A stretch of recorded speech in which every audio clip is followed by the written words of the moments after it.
Hello, welcome to a brand new video style for me, not others. This is not a new, this is kind of what YouTube is built on, which is like people showing how they do something or like an idea they have and how they make it go from a idea to a real thing. And I make videos lately more than I have been before. And so um people are asking about this cat tree that I have behind me and where did it come from? How does it work right there like that? Is it working for you?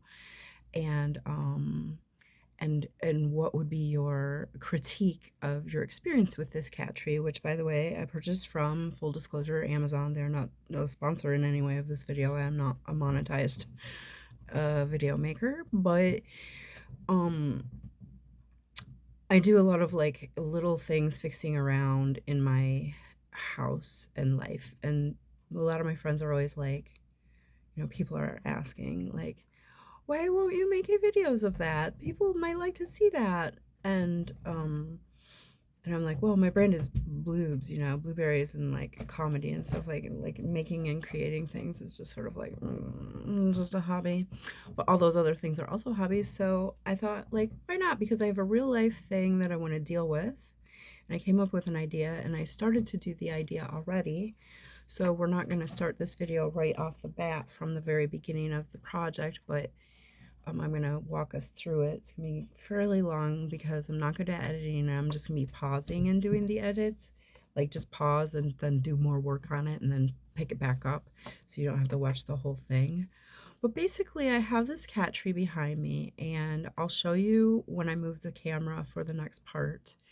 But it's very fuzzy. The material that is on all the parts that makes it soft and like fun for my cat to jump around on, which as we're doing this video, also full disclosure, you're gonna see my cat jumping around a lot because as I decided tonight was the night I'm doing this, like regardless, I just have to do it right now because it's early enough in the evening. Nobody's gonna get mad from the sound of the staple gun, which we'll get into that. But anyways, blah, blah, blah. There's a fly in the room for added, like, I guess, excitement or some kind of visual motion in this video. There is a fly in the room, and I really try hard not to kill insects unless, like, I really, like, have to. Like, if they're, like, dangerous or if, whatever. If it's a situation where you have to, I guess. Or if you accidentally do, which apparently, I guess, probably people, it's something that's known that like people have been, every person kills like a zillions of insects just by living because you just walk on things and there was an insect there and you didn't know, you step on it and whatever. It's a whole big other thing that I'm not talking about, but in this video there is a fly and my cat has been trying for like about an hour and a half or 2 hours, whenever this fly got in here, I don't know, to get the fly. And so she's pretty active about it and she really wants to get the fly, but in my experience, the way cats go about trying to get flies isn't the best way because you have to go real slow to catch a fly, to catch or kill a fly. When I was young, and just to start this off, like with, because it's always story time with me, like people go, story time about whatever. I'm like, every video I make is a story time because every time I talk to people, it becomes stories. I'm trying to be better about that and not forcing that on people in regular life because I tend to just start waxing into these stories that people may or may not be trying to hear. But if somebody clicks on my video, like, and they're watching it and they listen to it, then they like it and I'm not going to feel bad about it. Plus, I've been doing storytelling mics, like storytelling mostly only on Zoom so far. I haven't really done one except for, oh yeah, no. A few weeks ago, I was on a comedy storytelling show. Shout out to Stephen Allen Green, a friend of mine who I will link in the video. He has YouTube, and he is one of the producers of the show, along with Bahmani. Both of them are friends of mine for several years, and pre-panny, as I say, and it's always like a better, like you have a more emotional connection or some kind of like, I don't know, it's like a bonding thing. Like, oh, you remember the old world with me. Like, we were in the same old world at that time. Because right now you try to tell some people about the old world and they were not there. And they're like, I don't know, there's only this world, which those people are also right. Like, we're all right. Like, the old world exists still, and the new world is the new world. And we're in both of them. And some of those people weren't, but they are, but they weren't. I'm trailing off. So I do tend to tell a lot of stories. And the story I was about to say about the fly is that when I was about, I guess, I think probably 10 years old, maybe I had just turned 11 or I just turned 10, I can't remember. That summer, my little brother and his best friend, Jeffrey, which is a wonderful friend, he's a friend to me too. Like, he's like another brother to me because he was so close with my brother growing up. And my brother and I are real close in age. We're only 2 years apart. So all of our friends were each other's friends. Like, small town, little kids. Like, it's not like, oh, that's my friend, not your friend. I mean, later, kind of, and once it becomes clicky and stuff, it gets that way. But it's not usually that way with siblings or also with like boys and girls. Like, I think with my sister, if we would have been closer in age, there might have been a little bit of competition for like who's more popular or something. But she's 5 years younger than me, and she's 6 grades in school younger than me because she started later because her birthday's late in the year. So, I like, there wasn't none of that with me and my sister. There might have been a little of that later when I lived in the town and we were adults, like, but young adults. And my sister and I knew a lot of the same people, and my sister would kind of be like, trash talk me to other people. And I probably, I'm not gonna lie, I probably trash talked her too. Like, honestly, that's what sisters. Don't let any movie or show fool you that sisters are like besties, because it's not always true. I mean, you can really love and care for your sister, but that's the person who can get on your nerves the most as a sister. Probably as a brother too. If you ask my brother, he only has sisters. Poor guy. My point is this: uh, Nate, my brother, and Jeff had become obsessed with these little lizards. They're like Anatole lizards or something like that, that they had at the local pet store. And there were ones that, like, they would turn like from brown to green, sort of, depending on what situation they were in or what color background they were near or something. And anyways, so they like, his mom and dad were like, no way can you bring a lizard into our house. And so those guys wanted to pool their money together, their little allowance monies, and purchase this lizard for their pet to share. But it would stay at our house because my mom was like, whatever. So they bought the lizard, and then they brought him home. And then promptly, both of them were too terrified to even handle. Uh-oh, we got a cat and dog situation alert. um my brother and Jeff were like, they could not, they wanted the lizard when they were looking at it in the store, and then they brought it home. Oh, look, the fly just went by. This fly is madman, he's really tough. But so they were terrified of this lizard. And see, and my brother was born in Michigan, I was born in Miami, Florida. So I was around lizards when I was, before I could walk. My mom said, like, in the backyard there'd be lizards. Oh my gosh, everything is going crazy right now. Maybe I shouldn't have made a video about them this far in. I'm just gonna keep going. It's 9 minutes. I haven't even started the project. I haven't even told you what the project is. This is why it's gonna take a while for me to get up to speed on how people make these, like, do it yourself project instruction idea, like, look what I did videos, because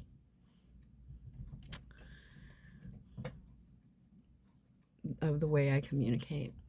So they were afraid to handle this lizard, or to even handle the, like, worms, the mealworms or whatever you were supposed to feed him. And my mother couldn't. My mother was not gonna touch no lizard. I mean, like I say, she said when I would be in the backyard, like with my like auntie and stuff, when I was a little baby in Florida, Like I would just play with the lizard. Like I wasn't afraid or like I didn't freak out. And I really never have freaked out about lizards. Snakes, yes. Ugh. Please no. Unless they are wearing a hat. Snakes and hats are my best friends, but if you take the hat off, all of a sudden it's like, oh, villain. Oh, please, you're in your villain era. You have to go away. Even if the snake has on a villainous, like the bad guy, like cowboy hat, he's still not a villain because he's got his hat on, but that hat comes off. It's like, oh my gosh, get away from me. Never look at me again. And he puts the hat back on. I'm like, what's up, dude? But lizards, they don't even have to have a hat on. I like them. Most of them. So, this lizard, he changed from brown to green, and his green tone of color was like very bright green, like Mountain Dew, the soda. So I called him Dewey, and I liked having him. And I was one who was in charge of him. He was basically my pet at that point for like most of the summer. And like he was so cool, dude. Like he was about as long as my hand is, but how long my hand was then. So he's probably smaller because my hands were probably smaller. Although I do have pretty small of hands. Anyways, he would sit on my hand like this, and I'd put like the rest of my fingers down. He'd be like all along his body on my finger. His little head would be on my tip of my finger, and then I would like he'd be like curled around like this, and then I would like stroke the top of his head, and he would like lean into it just like a dog or a cat or any other animal when you like give them that affection. And his little tail would come around and like curl around the base of my thumb, and I'd be like, what's up, Dewey, you're so cool. And so like he was my pal, and the thing is he really didn't like those, like, because you get those mealworms, they're like dried or frozen or something. It's just dead. And he really wanted to like he was a hunter guy, and he wanted to catch bugs. And I noticed like in his little cage, like if bugs were around in the house somehow, he'd be like wanting to get it. And so I was like, I say 10 years old or maybe 11, and went, I think I was 11, come to think of it, now that I get to the end of this story.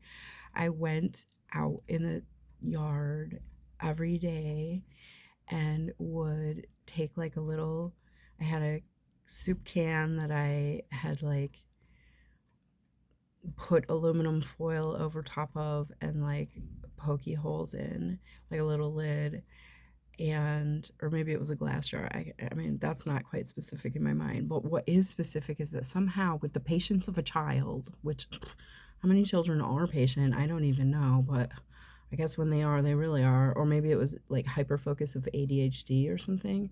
But like I would go out there and I'd be like, I'm gonna get me some live flies for my friend Dewey.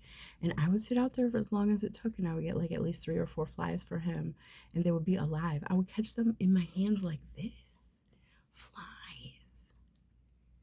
And then I would just put that jar or whatever and like flip my hand and then put the lid over, and they'd be in there. And then I would take them inside and put in his little thing, and he would like love it, and he would eat them, and he'd be stoked, and he was like thriving. It was great. Like he was doing really good. And then here's the thing.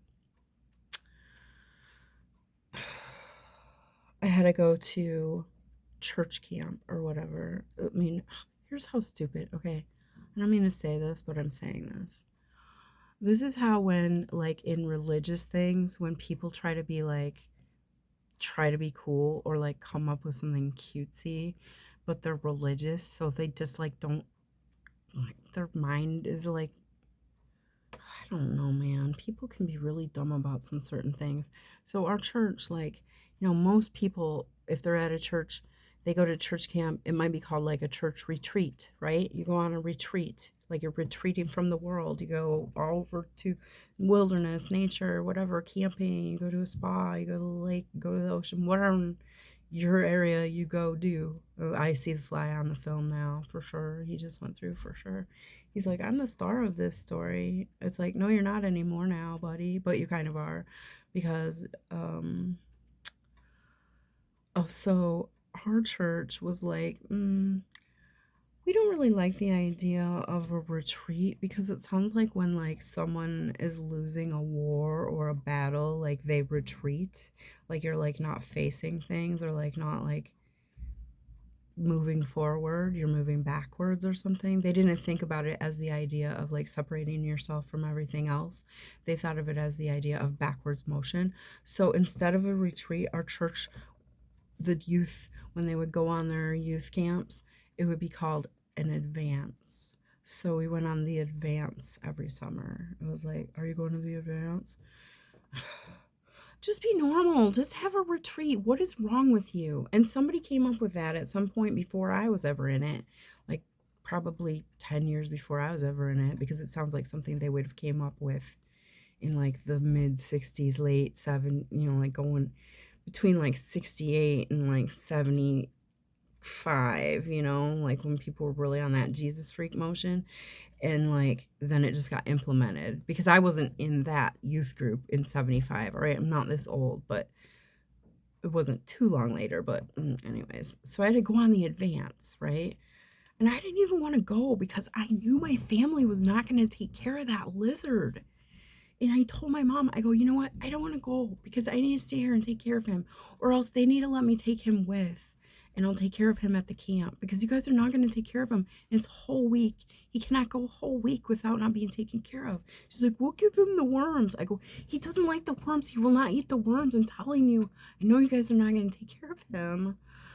This is bringing up some trauma. Oh my God. And so I had to go to stupid advance. And when I came back, yeah, Dewey was no longer alive.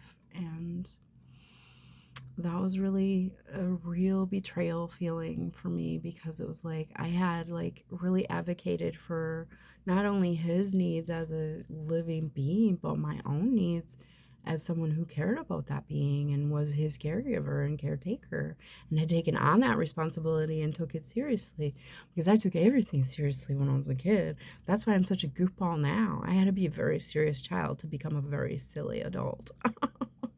As you can tell by my room. But the point of the story is I was able to catch a living flies with my hands as a child. And so I know that it's pretty hard for a cat to catch a fly unless the fly is already weakened by like winter's coming and it's like been too cold out and like, or the fly is just at the end of its life cycle because flies' life cycles are very short.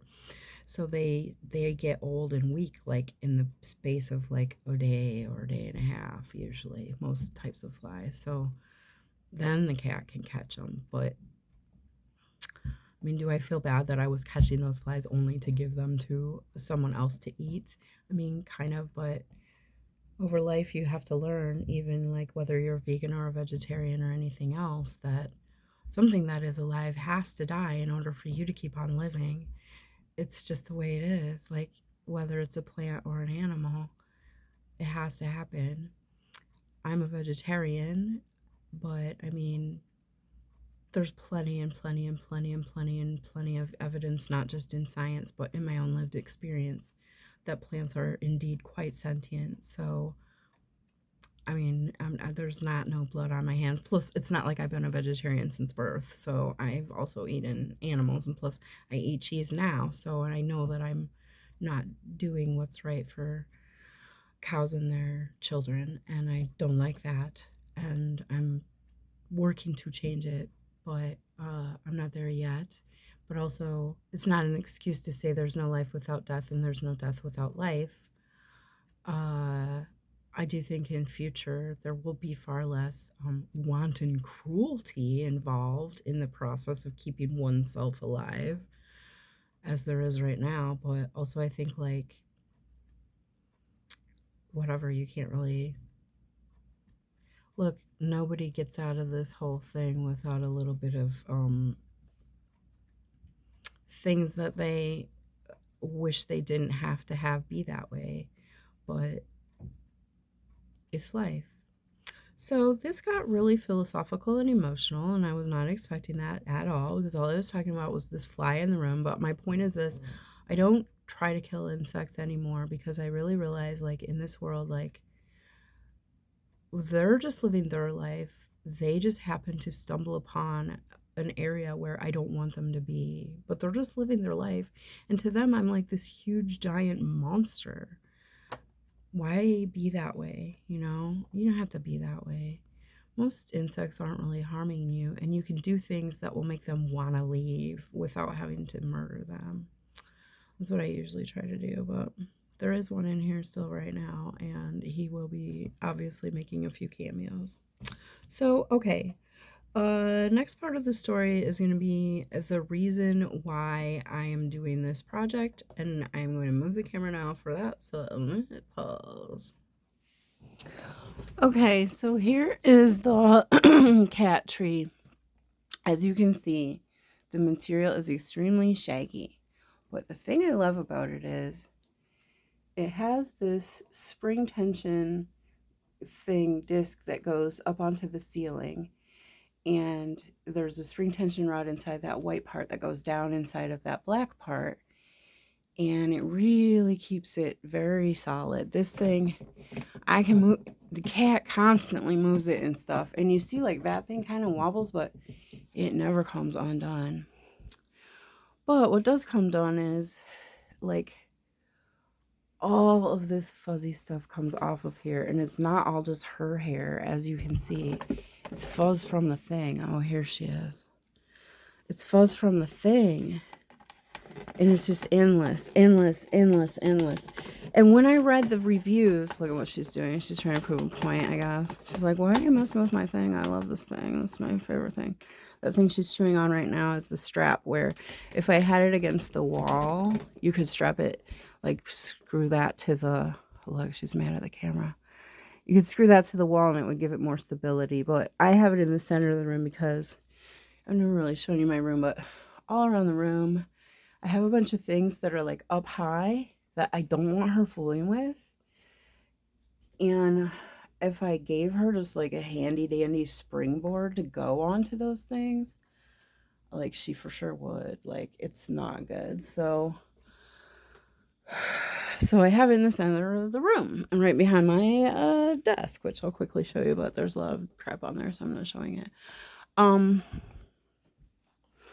So, but even without using that strap thing, it's still very sturdy. And as you can see, it has this one platform that's square and the little bucket for her to hang out in. It has another platform which has this sort of, as they said when I purchased it, because it was considered to be the goth cat tree, because it's like the red and the black, and those are like little like coffin shapes. Like this one up here is a, also, I'm not tall enough. Look, she's trying to kill me. And then that thing hangs off, which originally it was like a little ball of fabric with stuffing in it, and she just like killed those immediately. So there's that one, and then this one, and then there's one more, and then the bottom, which is like supposed to look kind of like, you know, coffin or something, but it doesn't really. Like, it's not too over the top about that. And there's this little cozy hut in here, but they never used it. Even the dog or the cat has ever used it, because they have a zillion other like beds and places to hang out. So they never went in there. So instead of using it for that, I put a bunch of huge big rocks in there to make it really super sturdy. And then I cover those with blankets, so if the cats or the dog do go in there, they won't like hurt themselves on the rock. And then I put underneath of it, I put the like that rug gripper tape, see?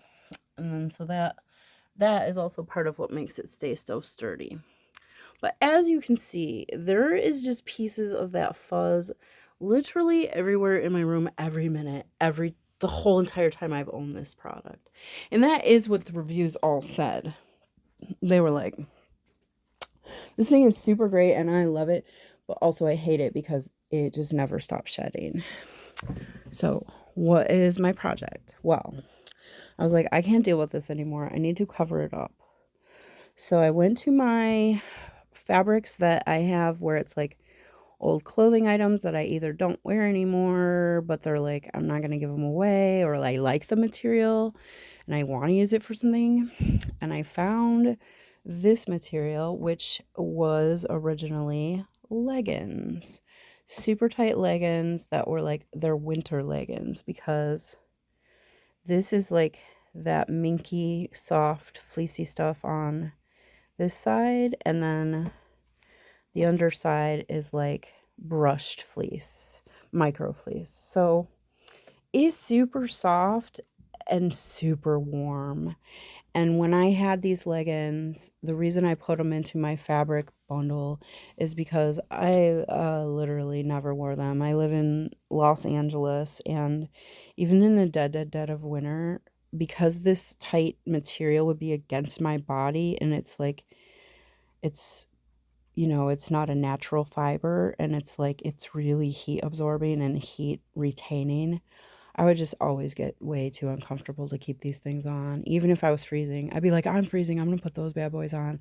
And then like 15 minutes later, I'd be like, I'm gonna die. So, but I still like the material, so I kept them. So I was like, I think if there's enough material in these leggings to do these platforms.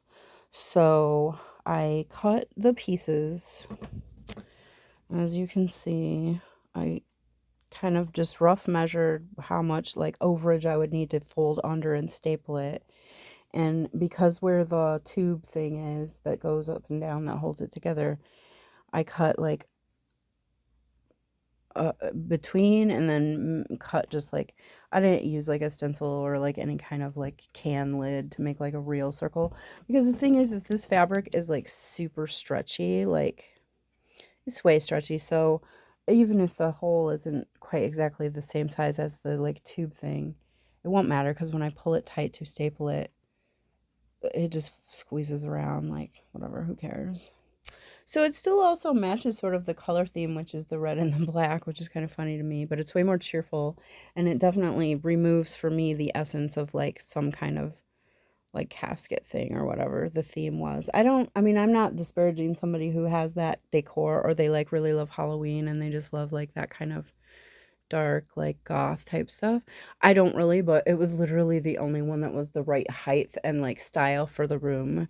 And it was also a nice price. So I was like, and it had good reviews. Everybody's reviews were really good. It was just that it's so sheds. So in the back of my mind, I always kind of thought I was going to have to do something about it. So, yeah, so I cut these pieces. So these two pieces are for the other two, like coffin shape ones. And then the one that is with the little platform is more of a square shape. So this one I cut more square.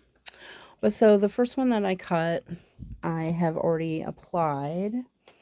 And so I just, put it on and then kept pulling it tight and folding and, stapling. Now, the thing is that I did this one with just my desk stapler, like just my regular desk stapler, which is for paper. And so I was like really wasting a lot of staples because I was just, you know, it, it just wanted to bounce off and just bend those staples like a zillion times. And so I just kept wasting a bunch of staples, but I did accomplish it. And then last night, my friend brought me over his staple gun and some good staples. So I was like, oh, tight. Now I'm going to really do this. That's why I finally decided, you know what? I'm going to make a video of it. So I have my little lint brush here because I'm going to lint brush them before, like with this one. I lint brushed it before I put this on to get as much lint off of it before I even start. And the thing is, I haven't cut the pieces of fabric yet, but today I was looking at it and realizing that even once I get the platform, guys, look, there's her paw, kitty paw. Once I get these platforms covered, there's probably still going to be a lot of lint coming off of this tubes. So I'm going to leave this one because this is like the sisal rope. But for this one, for sure, at least this one, I've got a t-shirt that's just like a nice heavyweight gray material. So I think I'm gonna cut, and it's definitely long enough to make these tube to go around. So I think I'm going to do that because this looks still pretty crazy town. And like I say, if it was all just her hair, I would just use the lint brush and that'd be fine. But you can use the lint brush all day from Sunday and just pieces of the actual material keep coming out. So, I mean, I guess probably if somebody was like a super professional and they were like a upholsterer and stuff, they would probably take this off first and then just completely do this. But I feel like having that still on there makes this even a nicer, because this material is really nice and soft, and so it's going to be good for her too, I think, because I don't know, I just feel like me and the dogs and the cat are like breathing these fibers all the time because they're just everywhere. I mean, they're literally everywhere in here. It's insane. So that's basically the dealio. Now I'm just gonna go ahead and put that all together, and I'll show you the finished project. I think I'm supposed to show you how I do it, but I'm not 100 on how to actually film that. But basically, like, I guess I could show you that on this one with this other piece. I guess I'll do that because it's easier. So, see, even there's still, did you see that lint go flying? Ugh. So just like I took the piece and then put it up here, make sure the bottom part is coming. Oh, I'm doing this wrong. Told you this is like a brand new, I never made these kind of video. I'll get better at it, or I won't, but at least I'm trying this. I'm just trying to do things and not do things. So bring this one around. So you want to make sure, like, the main thing is getting it like flat on there.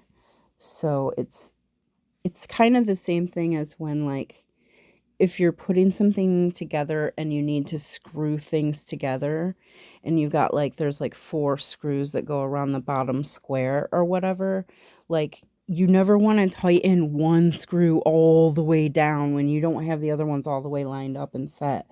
You want to have each screw kind of being equally tightened in while the rest are being tightened in, because if one screw is all tight, then like it warps it and it might not be, you might not even be able to get the other screws to go straight because like that. And this isn't screws, this is fabric, but it's the same kind of concept of where, like, you wouldn't want to just slap this on here and then just immediately start being like, now I'm folding under, now I'm stapling, until you made sure you had your full overhang available to you all the way around your piece. Because it's, once you get it stapled in, if you don't have enough and you need to pull it more taut than it already is, you probably end up having to take some staples out. So basically that's what I did. And then, like I say, you just go under, you start like your initial staple sort of like right in the middle underneath, and you can get fancy and like